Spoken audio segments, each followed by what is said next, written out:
और चलिए रुक कर लेते हैं अगली खबर का। आपको बता दें कि प्रदेश में नाथ संप्रदाय की 30 लाख से ज्यादा आबादी को लेकर ये खबर है। और इस दौरान आपको ये भी बता दें कि यहाँ पर 30 लाख से ज्यादा आबादी रहती है, तो ऐसे में कई सालों से प्रदेश के शहर और गांव में अंतिम संस्कार के लिए जमीन देने की ये लोग मांग कर रहे हैं, लेकिन अब ये मांग जल्द ही पूरी होने वाली है। प्रदेश में नाथ संप्रदाय की 30 लाख से ज्यादा आबादी कई सालों से प्रदेश के शहर और गांव में अंतिम संस्कार के लिए जमीन देने की मांग कर रही है। इस बारे में समाज ने सीएम राजे और यूडीएच मंत्री को ज्ञापन दिया है, तो संप्रदाय के राष्ट्रीय प्रमुख और यूपी के सीएम योगी आदित्यनाथ से भी संपर्क साधा। आपको बता दें कि नाथ संप्रदाय में अंतिम संस्कार की विशेष परंपरा है।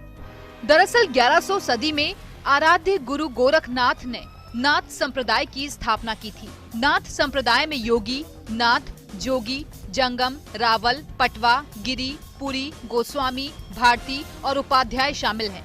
प्रदेश में नाथ संप्रदाय की 30 लाख से ज्यादा आबादी है। भीलवाड़ा में ही नाथ संप्रदाय की करीब 1 लाख आबादी है। 900 साल से मरणोपरांत शरीर को समाधि देने की परंपरा चल रही है। समाधि से पहले डोली में शव यात्रा निकाली जाती है। जमीन पर गोल गड्ढा कर शव को बैठी हुई अवस्था में समाधि दी जाती है। अब तक संप्रदाय के संपन्न लोग अपनी ही भूमि पर अंतिम संस्कार कर रहे हैं। संप्रदाय के अधिकतर लोग भूमिहीन और कमजोर तबके से हैं। अंतिम संस्कार के लिए सरकार की ओर से कहीं भी भूमि आरक्षित नहीं है।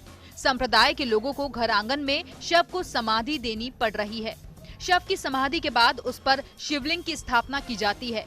खुद के घर आंगन में अंतिम संस्कार का आसपास के लोग विरोध करते हैं, तो कई बार आसपास के लोग कब्रिस्तान समझकर इन्हें प्रताड़ित करते हैं।